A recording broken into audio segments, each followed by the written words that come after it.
For more than a decade now, BizTimes Media has recognized southeastern Wisconsin's most accomplished entrepreneurs with our Lifetime Achievement Award. This award recognizes those with a long track record of building businesses that shape our region's economy, provide jobs to hundreds, if not thousands of people, create value for themselves and others, and give back to the community. Previous Lifetime Achievement Award honorees include Michael Cudahy, Sheldon Lubar, Valerie Daniels Carter, and Robert Kern. To see more past winners, turn to page 29 in the latest issue of BizTimes Milwaukee. Here it is. It's at your place settings. This year, we are proud to add Wayne Oldenburg to our list of Lifetime Achievement Award winners. Wayne started Oldenburg Group in 1981. Over the years, the diversified industrial company made equipment for mining, timber harvesting, lighting fixtures, and the military. At one point in the late 1980s and early 90s, Oldenburg Group made the Inc. 500 list of fastest growing companies in America for 5 straight years, ranking as high as 20th. Portions of its mining business were sold to Joy Global for $140 million in 2006, and other subsidiaries were sold to a private equity firm in 2016.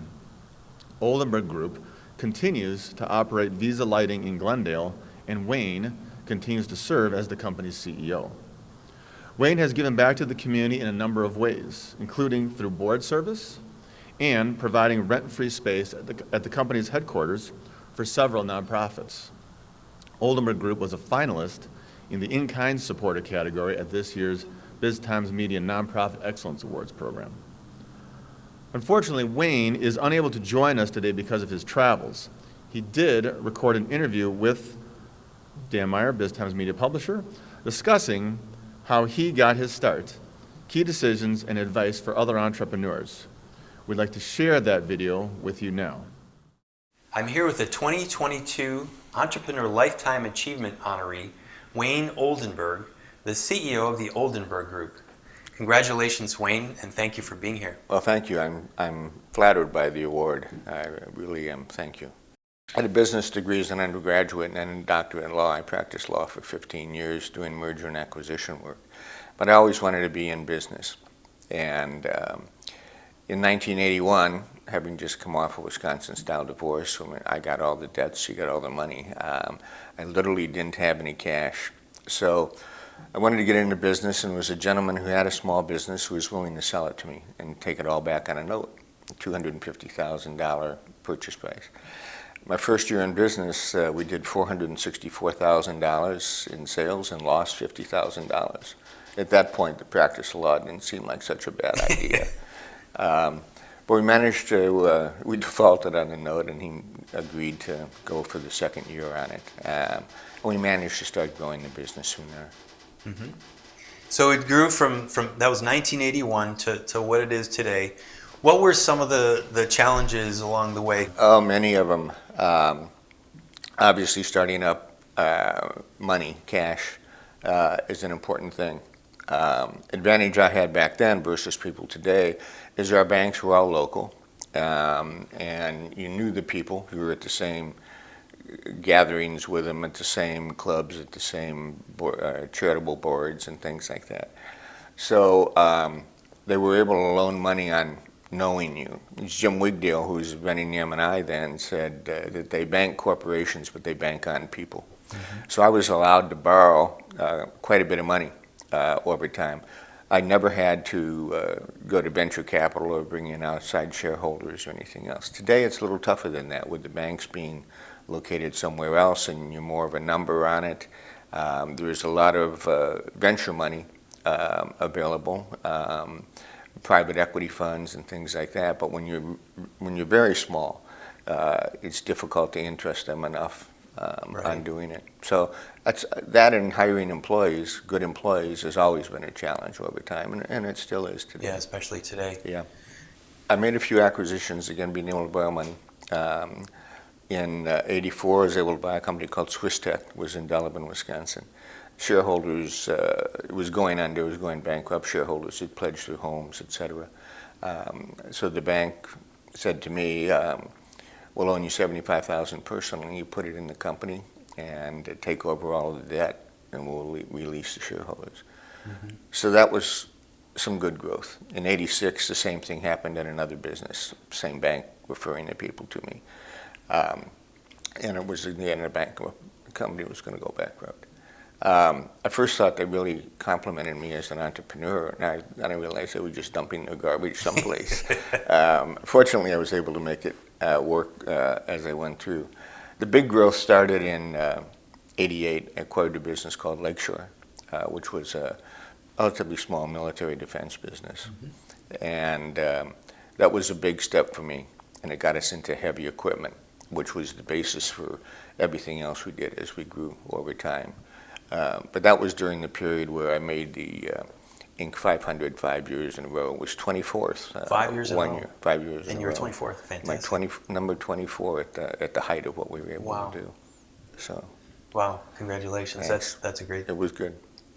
I'm sure you've learned a few lessons along the way, and I'm sure you haven't made any mistakes or you have any regrets, but if you could share some of the things, acquiring businesses, growing the businesses, and then maybe selling some and retaining and growing others, what are some of the things that you could share that might be helpful to others that are in those same shoes, growing and acquiring and trying to figure out where they're going to end up with their companies? Well, a couple of things. One, I've always said, and I think, never give up, but stay humble.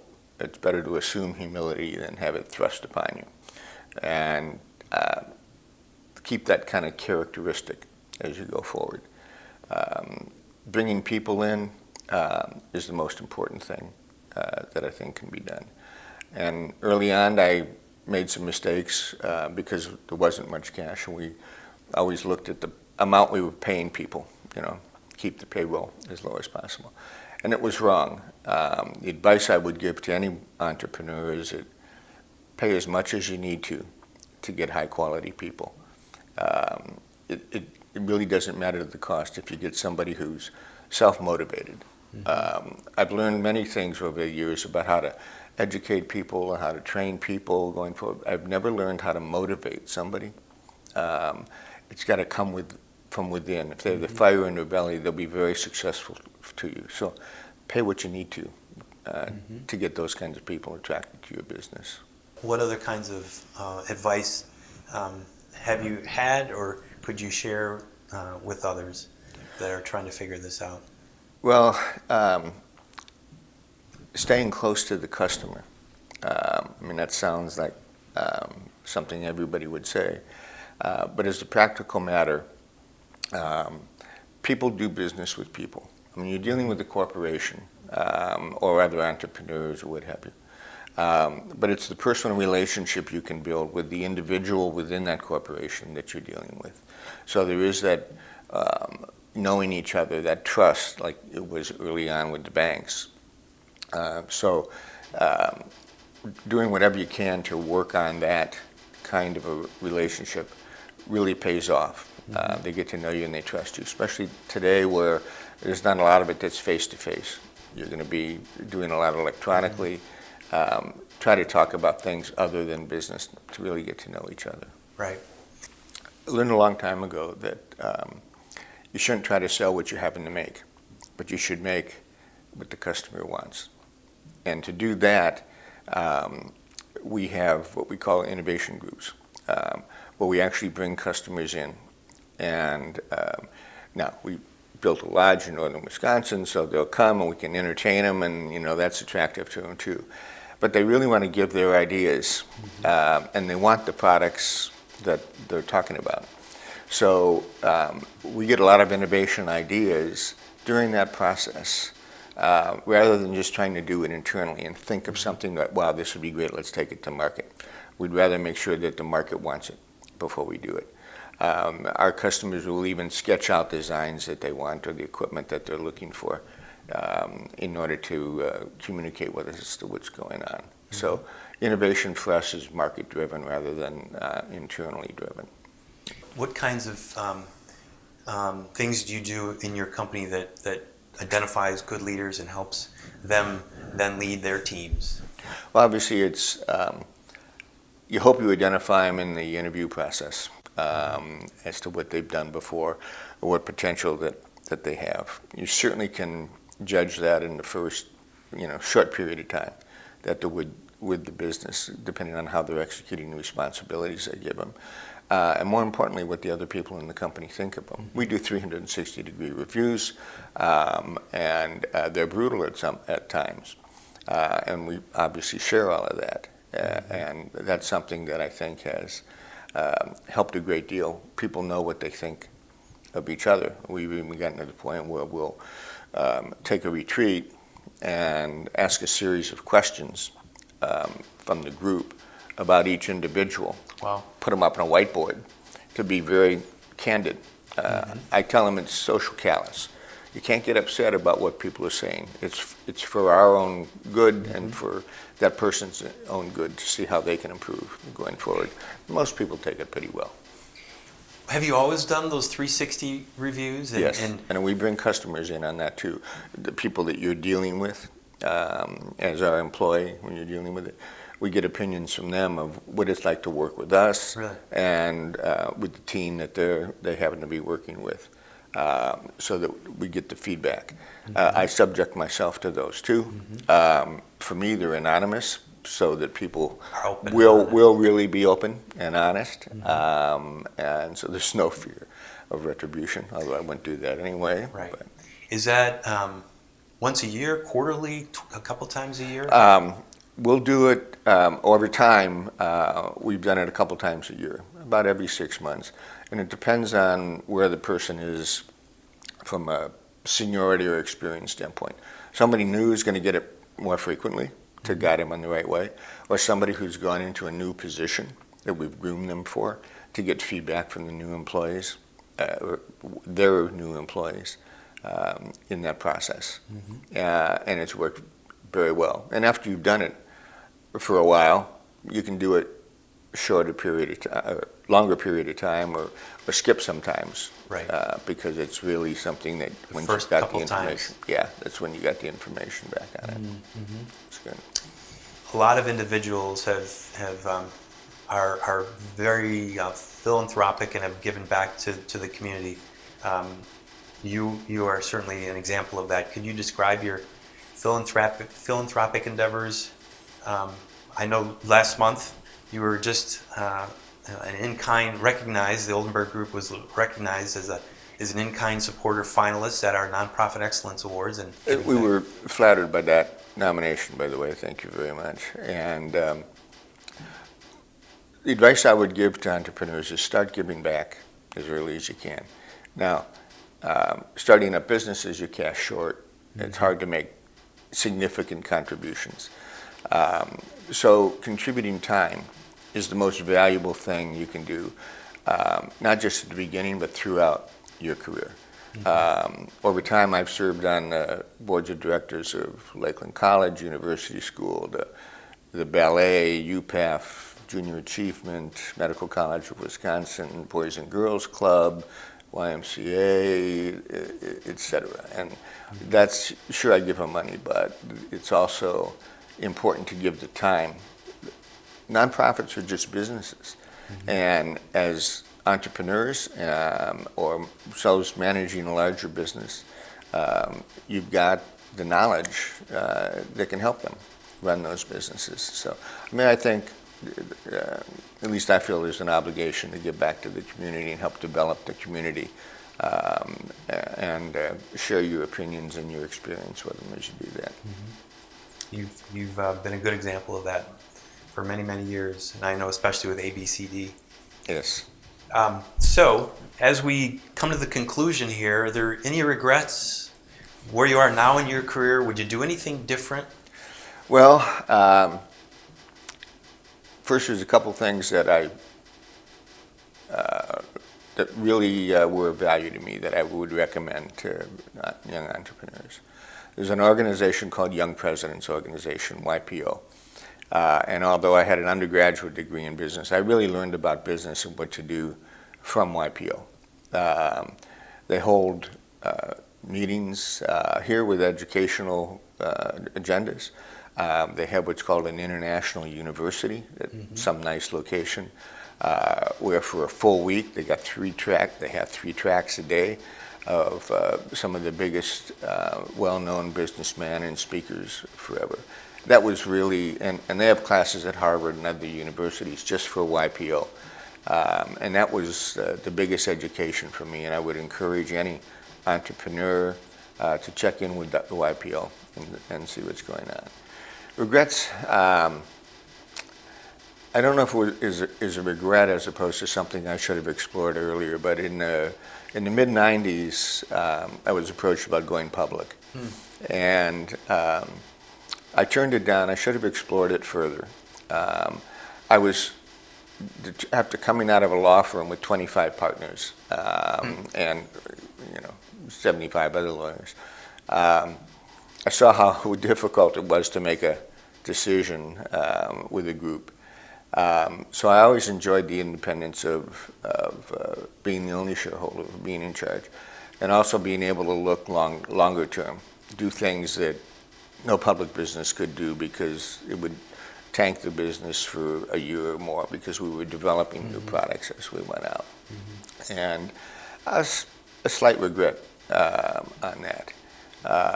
The other thing, again, that turned the question is when you're exploring markets, don't just look at the U.S. We ended up with factories in England, in South Africa, in Australia, and Mexico, because we were going where the market was. And when building in those countries, they were more likely to buy from you. Today, it's easier to go international because of the internet and everything online that you can do, and still hire people in those locations, but have them work remote. So I do that. I regret not having done that sooner with some of my early companies. And looking back on it, I think other entrepreneurs may regret not heading for those markets too, rather than just kind of, you want to expand in your existing markets, but finding, you got the product, finding new geographic markets is a lot easier than trying to design totally different product line and take that business forward. Right. Keep your eyes wide open. So one last question. When it's time to maybe sell it or get out, well, do you have any sometimes, thoughts on that? yeah, sometimes the market will tell you. We were in the coal mining business we had the world market to our access because of the countries we were dealing in, the factories I mentioned we put up.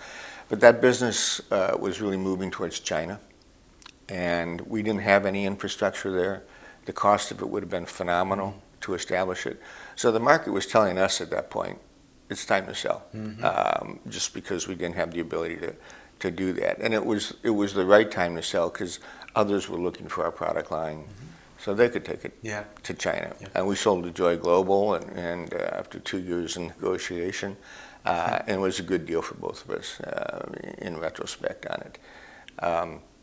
The other thing is when you think you've taken the business as far as you can, if it's going to flatline and you've done well and it's doing well, but you can't grow it anymore, do you want to just sit and live with the cash flow you've got? And some people do that, and that's fine. But if you want to be in a growing business, dynamic new experiences and things like that, it's probably time to cash out, harvest, and maybe start something else up or acquire something else in related business as you go through. At my age, it also comes into the whole estate planning end of the world. Fortunately, my son Ryan came into the business a number of years ago when he got out of Notre Dame. And I made him president of the lighting company a few weeks ago. And we sold the other businesses prior to that, as Ryan and I talked about what his real interest is in, and it was more technical stuff than cutting 4-inch metal for mining equipment. And those were, the defense business was the right time to sell. There was a consolidation going on, and we would have had to make huge investments to change with what was going on there. So there's a variety of things, both personal, business, and market. A lot comes into play. Yes. Great. It does. Well, with that, Wayne, I think we'll end it. Thank Okay. you very much. I'm Thank so you. glad you're able to join I us. appreciate the invitation. Congratulations again, a well-deserved award. Sorry I'm not able to be at the ceremony. Yes. Well, it was Thank you. great to be with you. Okay, thank you. Thanks.